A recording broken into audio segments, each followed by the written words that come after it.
So Tim Pool and Timcast IRL have been getting a ton of backlash for the articles that they wrote on Eliza Bleu. Obviously, we all know the story. Shane Cashman was put on Eliza Bleu to write a story about the whole situation. Tim Pool even said on his show that he was going to decline to comment on the Eliza Bleu situation until Shane Cashman got all of the information. He didn't even get any information about any of the most important parts about the whole story. Obviously, Eliza Bleu lying about being a trafficking victim and being a survivor and all this other stuff, stealing money from people for her charity, trying to bait people into going to her farm, which I'm still very skeptical about that farm. There's something weird going on with her farm. There's no doubt about it, because she tries to bait Andrew Yang, Elon Musk, and now Shane Cashman to that farm. For some reason, I don't understand. But anyway, Shane Cashman wrote a total puff piece. He didn't dig in on the censorship, which in my opinion is the most interesting and also the most important part about the entire thing, because Brittany Venti is still suspended on Twitter. I'll say it over and over again until she's unsuspended. She is still locked out of her account. She can't log into Twitter still. So Eliza Bleu obviously has some sort of pull that we don't know about when it comes to Twitter. And she's gotten tons of videos deleted off of YouTube. I think it's like 30 plus videos at this point she's gotten deleted off of YouTube. So it extends past just Twitter. A lot of people were saying maybe she has a connection to Elon Musk, or maybe she just has a connection to Ella Irwin or somebody else high up at Twitter. But even that isn't the case, because she also has connections at YouTube, and it seems to be just a nobody, somebody who used to twerk in music videos and who now grifts off conservatives, somehow has crazy connections to get all of these things removed off of social media. And Shane Cashman, Tim Pool's journalist, who dug in on the situation, didn't even dig in on those points at all. Maybe a little bit. Maybe he dug in a little bit on those points, but I don't really remember that much. And I read through these articles. It was painful. Trust me. It was painful. I'll never forget it. And I'll never forgive either for Shane Cashman for putting me through that. But anyway, Tim Pool has been getting a lot of backlash for those Eliza Bleu articles, but this might be the worst part of all of it. Your employer, Tim Cass, was so ashamed that Cassandra pulled it from the website for fear of being sued by Defango, who was defamed in it. Yet you are proud of your work. Now you're basically calling your boss out publicly. How has Tim not fired you?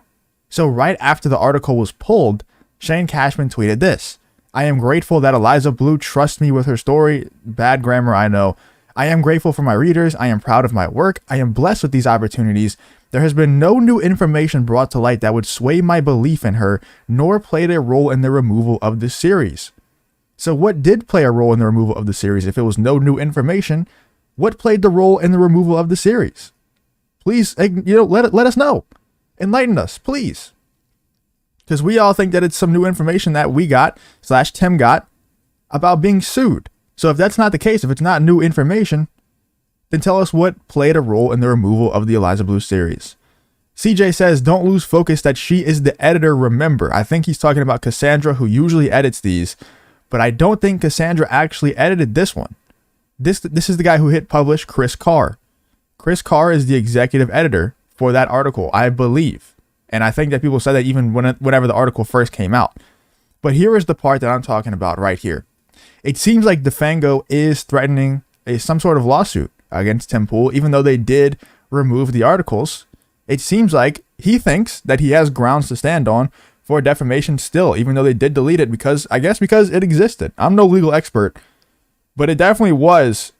We all know it was Defango, right? Like, as soon as I read it, I remember I sent a paragraph to a couple of my friends. Shout out to you. You know who you are. And they were like, who are they talking about? Gang stalker. Who are they talking about?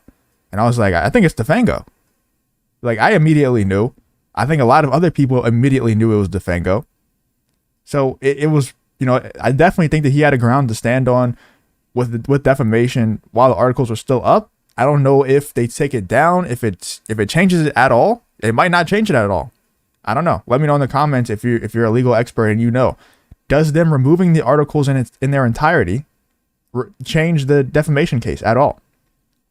But here was what Defango said. It's been brought to my attention that you were the editor that would allow the defamation story in Shane Dawson's part 3 of the Eliza Bleu story. I guess he meant Shane Cashman. He said over here that he screenshotted the email before he proofread it, so I'll give him some slack. You allowed that complete fabrication to be published without any investigation, without even reaching out to me for comment. Is this how news is supposed to work? Did you know that I released the shadow box documents to expose that company and those people before they could hurt someone? Do you know that I got a multiple restraining orders against people in that company for the defamation you willingly published without any research? Are you aware that I have never been a part of any case that went to trial and have been dismissed from every single one? We are happy that Cassandra McDonald removed the story, but that is not enough at all. The tagline is a joke and you should be ashamed of yourself for not even reaching out to me. All I have requested from you guys is an effing apology. That's it. I'm sorry to Manuel Defango for misrepresenting the documents he released at great detriment to himself to expose a company we thought we were still a part of. He has been stalked by the people he exposed when he released it, and our reporters were not educated to the case, and we are sorry. This is me writing to inform you that I intend to open up legal paperwork against Chris Carr, executive editor of Timcast, as well as the company of Timcast and its founder, Tim Pool, due to the insane amount of defamation and libel in a recent article. If I don't get a public apology in the next 7 days, this will happen. I have already lost $200K in contracts due to your reporting. Damn. So please realize there is damages. I expect you guys to do the right thing, make this easy on everyone, and apologize. I was paying a member of the YouTube channel, member on the website, watch the show regularly. So he's saying he used to pay for Timcast. He used to be a member on the website. And I'm a single dude who has been damaged by this insane story multiple times over the years. It's awful you people didn't even research this or even think to talk to me about it. I would have given you anything you asked for, including access to my effing computer to prove you wrong if you simply asked. I haven't been sleeping ever since Tim said a reputation management company was after Eliza and him because I knew he was talking about me. Now I have proof as well as all of the elements necessary to take this one to trial.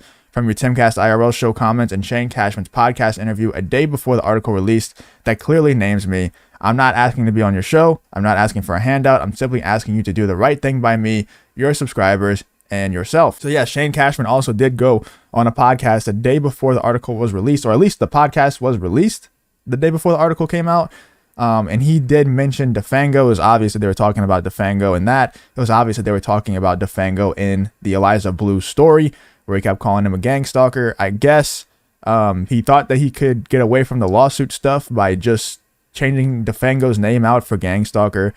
Pretty stupid, man. But are we really surprised? You know, after reading part 1 and part 2, was anybody really surprised that Shane Cashman was that stupid? The thing I'm most surprised about is the fact that Tim Pool, he seems like a somewhat intelligent guy. Like, you can say what you want about his morals. Obviously, I have a problem with the way he handled the Jack Murphy situation, and I definitely have a problem with the way that Tim Pool handled the Eliza Bleu situation. But to me, he seems like a somewhat intelligent guy. You know, you don't grow a YouTube channel that big without being somewhat intelligent. You just don't. It's crazy to me that Tim Pool would have Shane Cashman on this story and also on the payroll for Timcast IRL. That's crazy to me. That's the most insane part about all of this. Let me know what you guys think about Defango suing Tim Pool and suing Timcast IRL. Let me know what you think about the whole situation. If you did enjoy, please leave a like on the video and subscribe to the channel, and I hope to see you on the next one.